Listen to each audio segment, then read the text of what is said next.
Howdy. Lovely day for a romp through the forest, ain't it? Ha! Like hell. Goblins round here swarm as thick as flies round my cattle's asses. Put an axe in my bodyguard's face, one of them did. Right where his big drunken nose used to be. So, you wish to partake in a polite little parley about our respective prospects, purposes, and expectations in life, do you? Rotten, cotton-picking nonsense, that. I'm Roy. I'm in the animal trade. And instead of knocking back cheap rye in Silver Glen, I'm stuck in a friggin' forest surrounded by totem-worshipping savages that want to use my privates for target practice. There. Now you know it all. Aye, my latest set of merchandise. Joy to herd 'em, that lot, until they crap all over your shoes, that is. Won't cost me fortunes on bootblack's wages much longer, though. Bought 'em for cheap from Berkshire back in the city, and I'm about to sell 'em dearly indeed in sacred stone. Full of lunatics, that place, or so I've been told. They'll slice these beasts from ear to ear the moment they can get their hands on 'em. Use the blood in rituals or some such. Lunatics, right? Madman. Must you? Donnie. Bah, some thug from Seal he was. All balls, no brains, you know. Perfect set of qualities to lead me past them zombies, I figured. Figured right, I did, until we met them goblins. Now, you can have balls bigger than that bull over there, but it takes a fair bit of wit and cunning to beat a goblin at the hunting game. And Donnie, I tell you, the simple soul would have believed you if you told him eggs grow on eggplants. Not but your typical mining settlement is Silver Glen. You know the kind. Rough and tumble shacks, rough and tumble workfolk, and a handful of women that let their petticoats drop to the floor the moment they see a shiny coin between your fingers. No kidding. Ferocious as a hungry mountain lion, that lot, with swords and spears for talons. Donnie and I must have adventured too far north. I'm just gonna hang low until I can no longer smell him, and then I'll make a dash for it. Without an escort this time. Oh, you'll provide protection, will ya? Be my paladin, my knight in shining armor. Like hell you will. You with your fancy weapons and armor, you rattle like a gypsy's wagon. Every damn goblin between here and the friggin' moon'll hear us coming. No, I'll get out of here soon enough by my God's damn self. Ahoy, traveller. Let me salute you with true ovine spirit. Welcome. I'm Bruce, ram, roamer, and reveller. Revel in what you ask. The beauty that is Doreen, that is this sweet, nay, this cherubic cow, the cutest of her kind ever to have moved. Why, yes, do tell me, have you ever beheld a bovine belle as elegant as her? No, for such a cow does not exist. Would that I could partake in the privilege that boar of a bull enjoys. How cute and woolly her offspring would be. Leaving lambs on a lavender eiderdown. Tell me it isn't true. Am I to go like a sheep to the... Well, you know the Harrod freeze. Please, help me, help me. A shiny day to you. Delighted to make your acquaintance. Your interest in my modest person truly flatters me. My name is Doreen, and this is my husband, my flame, my love, my Valentine, Maurice. Oh, Maurice, darling, do be quiet. He never bothered to master the human tongue, you see, and is therefore wholly incapable of indulging in this delightful conversation. Moo? Yes, that'll do, Maurice. I's just so excited, don't you know, as am I, to go to the golden pastures of Silver Glen. Roy, our owner, has been going on and on about how all of us will soon be in a better place indeed. Dear me, slaughter, blood, this cannot be. We must do something. Maurice, darling, do something. Moo! Bit late for that, innit? Trust you to raise a moot point, Maurice. Oh, kind human, have mercy on us poor animals. Deliver us from certain death in horrid Silver Glen. Sup, mate? I'm Timford, mate. Badass buck. Wood? Say what? I ain't joining that party, mate. I'm off. Cheers and peace out. Well. The wee wabbit went away, eh? How wonderful. Blast your eyes! That cursed coney would have fetched me a pretty penny if it weren't for your meddling. What? You're soft of heart, are you? The poor dears shouldn't be killed. I should just give up on the gold they'll fetch me. Well, say no more. Seriously, shut it. You think I risk life and limb for a bit of beef and mutton? Either you pay me in gold, or you leave me alone before all this chatter attracts the damn goblins. I guess 'twould be a kindness. Oh, all right, have 'em. Brought me nothing but trouble, they did. Your trouble now. Ha! So long, sucker. Back to Sicil I go. The hero of the hour, nay, the century.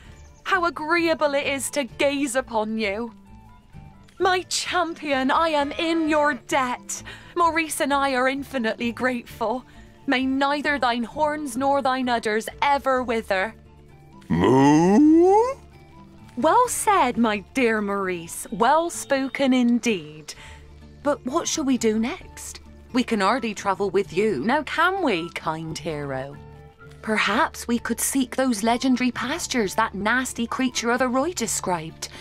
They may well be real, for a man such as he hasn't the imagination to dream up such a lovely place.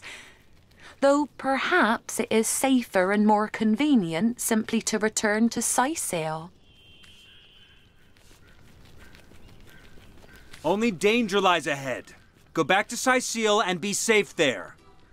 Better to be safe than very sorry and very dead round the next bend. Yes, I suppose you're right, sweet liberator. In fact, there's no supposing about it. Come, Maurice Buttercup. We are going home to Sicil. Moo! The deer casts a fearful glance at you. It opens its mouth as if to speak, but no words escape. With great sadness in its eyes, the deer nods and points its head toward the east.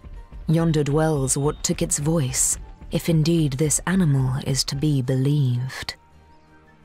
No sooner have you spoken to the mute deer than Walgraf slips a piece of paper in your hand. Sorcerer at work, I know it. Hunt, find, slay. No might about it, another note reads. This is them. This is their depravity. I'll rip his vocal cords from his throat, the fiend. Blessed may you be by all seven gods, dear champion. But for your timely intervention, I would have ended up in either an orcish cauldron or the goblin slave pen, whence these thugs were ordered to march me. I'm from Hunter's Edge, a hamlet to the east of here. Heed my advice and stay well away from that pitiable place, for no human may walk there freely anymore. The orcs came in the night, and we stood as much chance as chickens would, locked in a hen house with a pack of starving wolves. Not to mention that our champion Medora had already abandoned us. Those who escaped their initial frenzy, eluded their horrid hunger, were all enslaved. I myself was en route to be sold as a slave to the goblins, But those idiot orcs denied to pay a troll their eternal troll toll. Needless to say, a fight ensued. A fight that brute of a troll won with flying colours. We merry three were the only ones to escape the carnage and taking a bit of a breather. That is to say, the fight had made my orc guardians hungry once more. Had Pudgy Pete survived, it'd have been skinned and chopped by now. Regular devils, these orcs. Go ahead. The goblins have been the masters of Silverglen's mines for a while now. Took it by force. From what I hear, the erstwhile miners back in the village have no idea their brethren from Hunter's Edge are being forced to slave in their lost quarry. The more fool them. Ask me not why it has been the nucleus of such strife, for I haven't the foggiest. In truth, I don't intend to find out either. Thanks again for freeing me, dear champion. I'll make a dash for it to Seal, and hope the undead there have grown sluggish enough for me to slip by.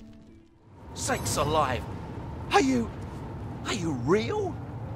My mind is turning with illusions. The spiders, it couldn't have been, could it? My companions, is it too late? There's cobwebs behind my eyes, coming out of my ears. Am I mad? No, impossible. I am clearer now than I have been in days. Of that much I am certain. The Spider Queen, it was she who poisoned us. She who would see her spawn gnaw off our limbs while we cried tears of thankful devotion. Yes, I can nearly remember. We are travellers, you see. Traders and merchants, ever en route from village to town. We'd heard these dusty plains would find us face to face with goblins, but this deterred us not. But the high winds proved too great for travel, and so we made an early camp that first night. As the sun disappeared below the horizon, the plains grew still, hauntingly still. We felt it in our stomachs, the unreality of it. Suddenly, as though she had appeared in a thunderclap, she was there among us, and none so much as fathomed the word escape before she'd stung us. But we did not die, no. Her bite was not a poison of death, but of dreams. Within minutes, each of us had succumbed. Hail to the Queen! The refrain sounded over and over, first in our minds, then from our very mouths. The wicked Queen is dead? Praise be. I hope you split her belly from tip to top, and each of her infernal children too. Dear Starstone Commanders, I do apologize for the state your homestead is currently in. It's like a zoo in here, or worse, an imparium. That's right. These red little blighters appeared as out of nowhere when another one of the portals became active. God 7 or 700, if there's one thing I can't stand, it's imps. Stumbled, yes, the exact word. A stab in the dark that I wish had simply gotten rid of them all. This is the end of time, for heaven's sake, not an impish daycare center. Band of... Why, I'm not one of them. Not one of those exiles that were slaves to demons and their own inadequacies. But talk to them if you must hear their history. I haven't the stomach for the vagaries of my own species. No, what I need is the sound of a symphony, a whiff and a swig of old tasty wine, and above all, a shelter away from imps. Oh my word! Oh my heavens! A source hunter! Careful, I'm losing my breath. Too much air. Oh! Phew! Right you are, of course, source hunter. But I've a propensity for hyperventilation whenever I'm faced with my ultimate heroes. I've heard that without you, all of Riverland would be flying fast forward towards its doom. I'd say hello, but I'd much rather say heaven-o! Get it? Get it? Yeah, you get it. Listen to this one. What do you call an imp that hasn't got any eyes? An imp? And here's one for you. What do you call a selfless imp? An imp? Hey, that leaf doesn't belong to you, eh? Hi. Hello, hello, hello, hello, Sauce Hunter. I'll tell you whatever you like, friendo, but it'll cost you. Oh, but when you give me that look, I can't help but offer you my finest deal. My love story for a simple shrunken dwarf's head. How's that for a trade?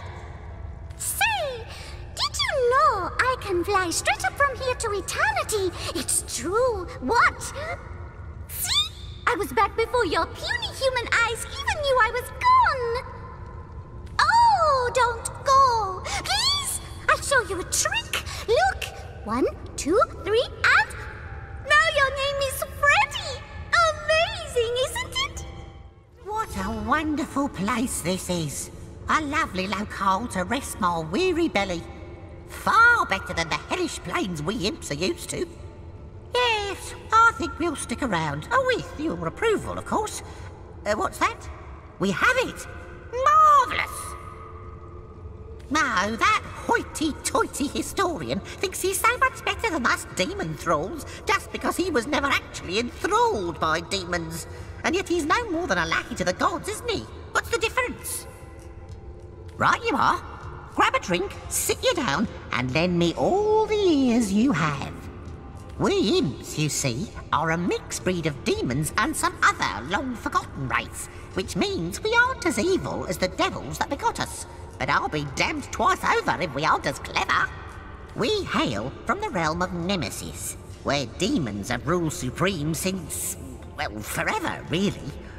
Their knowledge of secrets and arcane scholarship is unparalleled. As unparalleled, in fact, as our inquisitiveness. Now, curiosity may have killed the cat, poor thing, but it enslaved us imps as well. We were blinded by the promises of knowledge the demons dangled in front of our eager faces. Yes, well, in hindsight it wasn't, but it seemed like a good idea at the time. Here's what happened. In return for our fair share of demonic knowledge, all of us imps had to sign our names in an indestructible book called the Codex, which was to be considered an oath of servitude, a contract of give and take for mutual benefit, and signed out of free will. Fools that we were, we readily agreed, and thereby signed our way into slavery. For we had to do everything the demons told us to, and they, in turn, shared very little knowledge with us indeed. Quite so. That's because one day, a particularly clever imp amongst us devised an escape plan. If we would be able to steal the Codex and disappear with it, the demons would no longer be able to lay claim on us, for without the proof of the Codex, the contract between us would be broken. One night, as the demons lay sleeping after a most sordid orgy indeed, we stole the Codex and fled from Nemesis through a rift. Ever since then, we've been on the run, for our masters swore they'd return the Codex to Nemesis so they can claim our servitude once more. So all we do is run and hide ad nauseam. Eternal fugitives are we. It kind of got lost, to tell you the truth. That's what happens after generations of flight. Things get misplaced. And yet, wherever that bloody book may be, up until now, the demons still haven't found it. So, good news there. Only a matter of time until they do, though. Unless, of course, time ends first. Wouldn't that be a stroke of luck? You do not disappoint. I knew you'd come this way. Room by room you encroach upon this territory, willfully torn from time. No, you do not disappoint. Something much more harmful still. You excruciate beyond all thinkable daring. You had our thankfulness, our eternal gratitude, the acknowledgement of the void. So why do you fight us? Why do you stand against the promise of oblivion? Relent, Guardians, relent! You did your duty long, long ago. Do not undo what had to be done. I didn't expect to find the likes of you here. Fallen stars, forgotten angels from on high. How long has it been? An age, an eon. But you've changed quite considerably, I see. Yes, the divine is but a glimmer in the farthest reaches of your gaze. Well, perhaps I can help you. One of your kind ought to be a bit stronger of arm. A bit quicker of wit, after all. And we are all counting on you, sir. My autobiography will hardly serve you. What's far more relevant is what I see in you. Quite crucial, your survival, isn't it? And you do seem such a reasonable sort to boot. There's very little pleasure greater than dealing with a reasonable sort, I find. There are quite a number of imps here, my most honored guest. Threads I weave and tales I see. All will I tell. So you have. It was to be expected. Once you were sovereigns after all, and all the earth lay at your feet. Tremble, you would shout, and this creature would bring his fists down upon the ground, shaking it so vigorously that the walls of the enemy would crumble. Moloch, I know of him, he has a kind soul, in as far as kindness has least to dwell within the confines of a demon's body. He is kind in that he is honest. For that which you give, you will receive something in return with no strings attached, no unpleasant threads for me to weave. Not always was he so, no. He was true to his vicious nature. But during the Great War on Chaos, he, supposedly immortal, found himself on his back, with your sword halfway down his throat. You saw the fear in his eyes, the incomprehensibility of death and defeat, and so you took pity on him. He hasn't forgotten your kindness and became somewhat kind in return. A demon redeemed. Well done indeed. You have made it far. You have felt the goddess's bane, and now you shall feel her boon. Kill ye this fowl and pour its ruby essence onto the altar, so that her blessing will cure thee of thine ails. But this cannot be. What is this heathen witchery? The rot is gone from your flesh, yet you have yet to partake in the blessings of the blood. Proceed, just proceed with the sacrifice. Kill the chicken, collect its blood, and yield it to the Star Stone. In the meantime, I'll be back. Proud and healthy human, you are not sick, you are not poisoned. I beg of you, don't kill this humble chicken. Let me live and I'll lay you a fresh egg each and every morning. No sunny side up tastes as good as mine do. We're not sick or gravely injured, so I suppose there's no reason to slaughter this animal. Doing so would be senseless cruelty indeed. Holy hands, how I give you thanks, darling friend of fowl. Countless chicks would have been orphaned, but for you, bless you, oh, bless you. Do a salutoin, Hunter. What can I do for you? So, you are bringing results? Let's show her the letter incriminating Lawrence. At least Nadia will know exactly why her husband died, and who's to blame. You have letter from mining guild? Let me looking. They tell Lawrence to keep mining tenebrium. They say they make him rich if he comply. The filthy pig. Oh. Mi voyagos al sia patrino domo sur la dorso del camelo cae riprochi si forte. I knew he was guilty. I knew he was to blame for Ben's death. Oh, I'll strangle him with my own 2 hands. So, Mr. Lawrence, it's true then. May Zalmoxis dry her socks on your mother's gravestone. Oh, what are you going on about, you crazy old witch? I know for truth you bring workers to mines to extract tenebrium, and that you do it knowing they will die of rot. You greedy man. Malsata rapo. You kill them to fill your own pocket. Look, you're confused. You're ranting. Clearly there's no reasoning with you, so what say you take this rather expensive token and agree to keep your little delusions to yourself? 1,000 gold for my husband's death. Tell me, Source Hunter, does this man bring me for an idiot? I would be appreciating your advice before I strangle him right here and now. Nadia.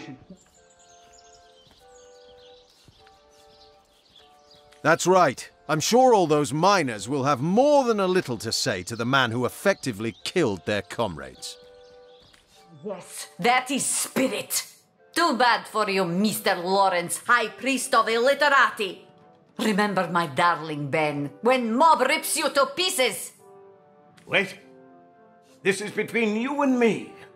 There's no need to involve the rest of those cretins. They'll believe anything. Wait, Mrs. Nadia! Wait! Justice at last for my darling! Oh, since we avenge him, I will, how you say, slip like smooth for rest of my days. Soon we will return to homeland and throw great party in Ben's honor and yours. Oh, my knight in shining garter. Take whatever you like from shop, my friend. It is least I can doing for you.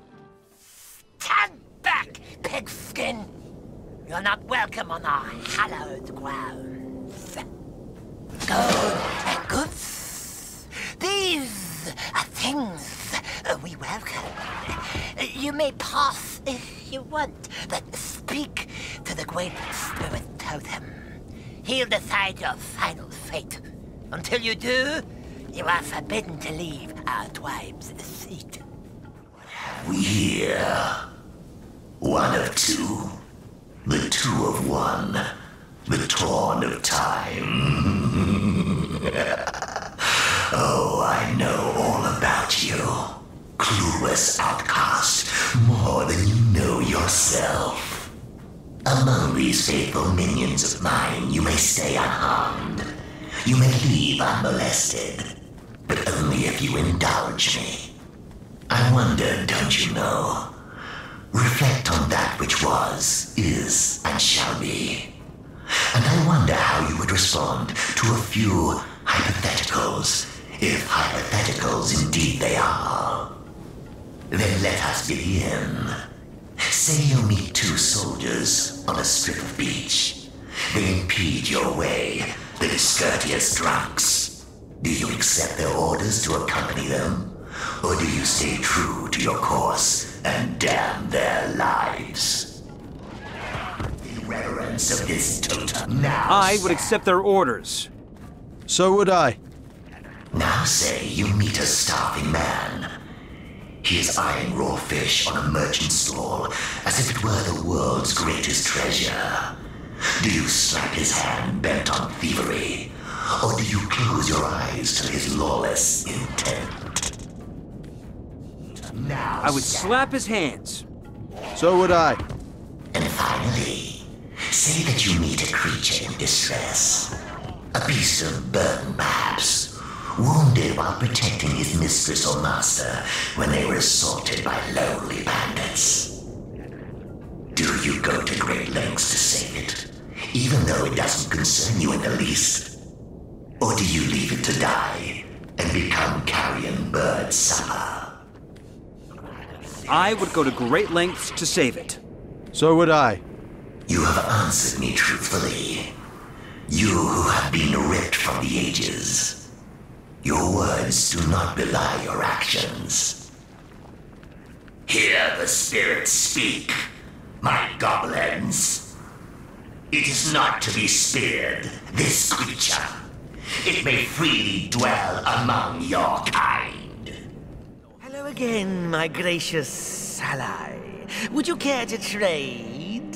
I'm flush with merchandise since the totems asked the goblins to donate their best equipment to the shaman. So, you stumbled upon my particular method of ministering to my tribe. There's just nothing so special afoot here, Source Hunter. Believe you me. You see, not so long ago, one of our tribesmen stumbled across a mysterious red stone. We found it shiny and pleasing to the eye, so we installed it in our spirit totem. But soon it began to speak. A demon's voice it was, dark as night, and each of the goblins took it as the voice of the spirits made manifest. Where once they turned to their shaman for guidance, now they only have ears for that blasted totem. But I would not be so easily overlooked. I found this cave and built myself a device that would allow me to dispense guidance, as is my right, through the guise of the totem. The demon keeps his nose out of it, as long as there's enough bloodshed to go around. Though he did see fit to make an appearance when it came to questioning you. What's so special about a thick-necked pig's skin? I can't say, though. But there's no reason we can't keep this between us, friendskin. After all, better one of the tribe looking after it than a strange demon, wouldn't you say? Come now, Source Hunter. There's no need to interfere in goblin affairs. All you've got to do is climb back up that ladder and go about your business as usual. I'm in no mood for a fight. Let this cheat carry on with his twisted little game. He doesn't seem to be doing much harm in any case. Ah, that's the spirit, noble Source Hunter. All for the good of the tribe, of course. Goblins require the guidance of their shaman, and ever will. Wow, we meet again. I was hoping we might have the pleasure. Didn't I already tell you? I like to keep things in check. Make sure everything's in its place. A more interesting question is what you are doing here, my strange friend. Did you find what you were seeking since last we met? The mysterious stranger seems to smile. Or is it a grimace? You can't quite tell. He gazes at you without blinking for several long moments. Okay. You dare disturb the Queen of Woe!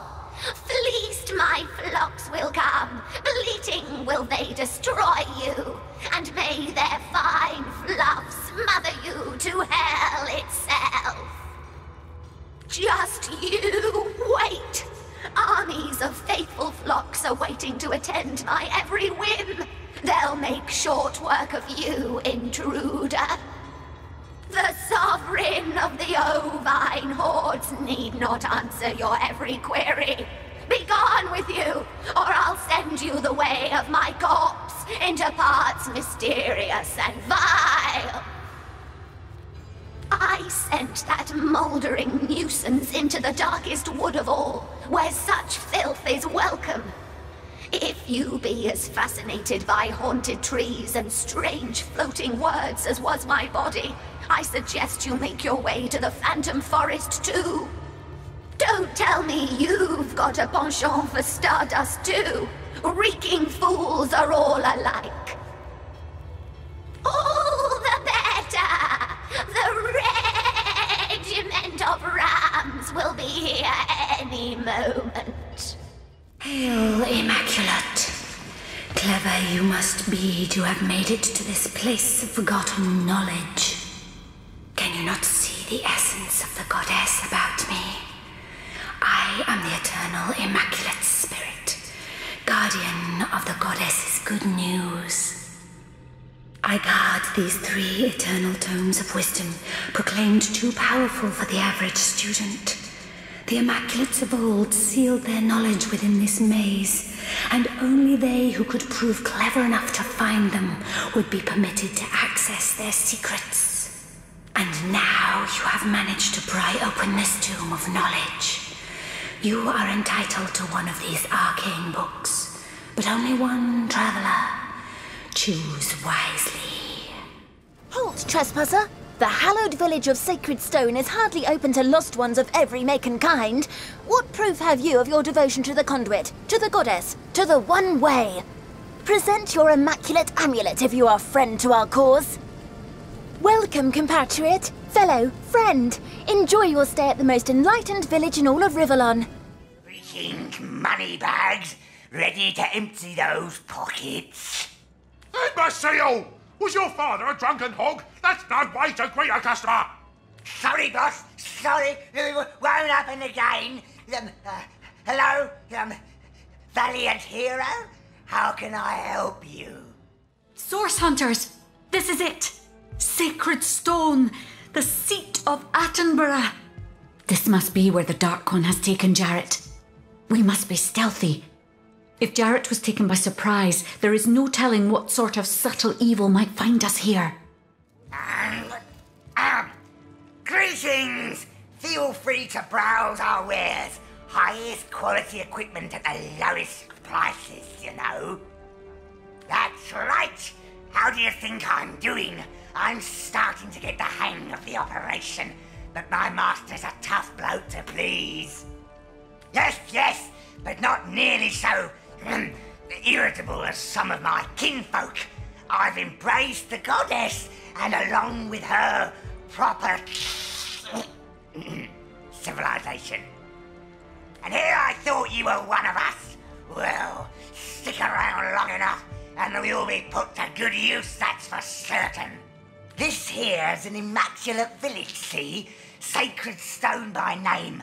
A place where every devotee of the goddess, orc, goblin, and man alike can seek enlightenment and honor immaculate practices away from prying eyes. Plenty! Tenebrium is one of the goddess's many gifts to her children. My master's teaching me how to craft the stuff into the most powerful weapons yet known in Rivalon. You small, squishy human types gotta be extra careful, though. The goddess gift comes with a bit of a special kick for your kind. Not the easiest audience, that's for sure. But when it comes to handling the goddess's gift, one's gotta have the highest standards. After all, he's only hit me 3 or 4 times. I think he likes me. Welcome, curious soul. Please remain among we followers of the Immaculate Way and learn the teachings of the goddess. Where once you were lost, now you are found. We are disciples of the goddess and soldiers of the greater good. We seek to raise ourselves from among the lost, to become enlightened by the teachings of the goddess as delivered to us through our holy conduit. We live in harmony with the Tenebrium, at one with its curses and its blessings. The enlightened may be permitted to draw the energy, the lifeblood from these lesser souls, an honor for the lost one. The link between we mortals and the almighty goddess. It was she who showed us how to transform Starstone, that seemingly vapid gem, into precious, life-giving bloodstone. It was she who showed us how to use the blood of the sacrificed to create healing magic. She dwells in the Tenebrium mines now, along with those deemed enlightened enough to defend the goddess upon her return to Rivellon.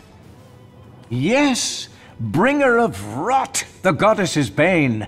Miners in Silverglen uncovered this strange mineral only recently. It was this discovery that brought the conduit from on high to us souls willing to receive her. Most feared illness, but most blessed gift. The conduit came to those miners afflicted with the terrible disease and offered them salvation, showed them that by sacrificing the lost among them in the name of the greater good, they could cure even the most hopeless case of rot. Our most precious relic. We obtain holy bloodstone by first securing a shard of starstone. The sacrifice of a lost one over this simple gem transforms it into a jewel capable of miraculously healing one laid low by sickness or injury. Before the conduit came, starstone was little more than a pretty gemstone used for pure adornment. Fools were we not to realize that the stone came from the goddess herself. Fools were we to adorn our statues, our swords, our jewelry with a material capable of becoming bloodstone. Oh there, Hartfoot. You're not planning on barging into Lady Attenborough's workshop, are you?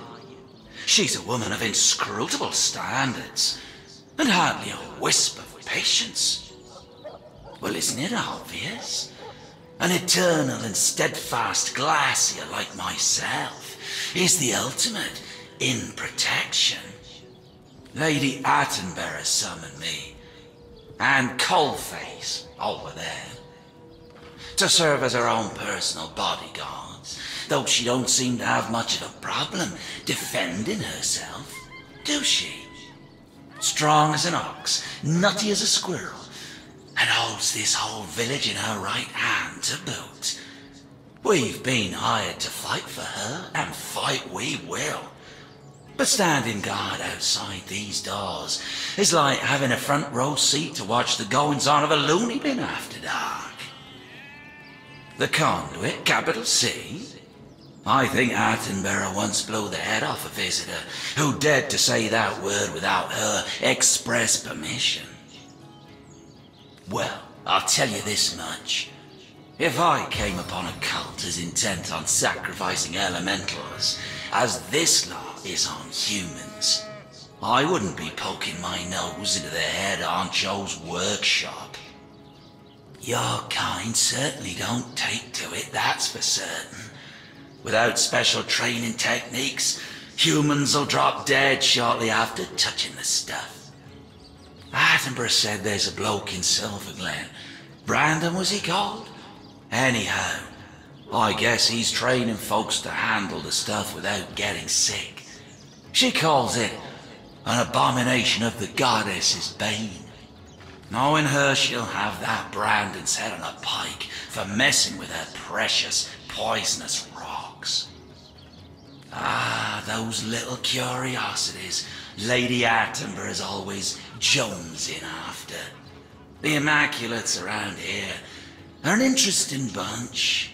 They let blood over those gems to turn them into bloodstone, some sort of powerful relic of magic. We elementals don't judge much one way or another. Bloodstone, starstone, redstone, bluestone. They haven't an effect on us in any case. Take care now, and don't go pestering Lady Attenborough, eh? No need to stir the Badger's den. You'll turn the whole town against you while you're at it.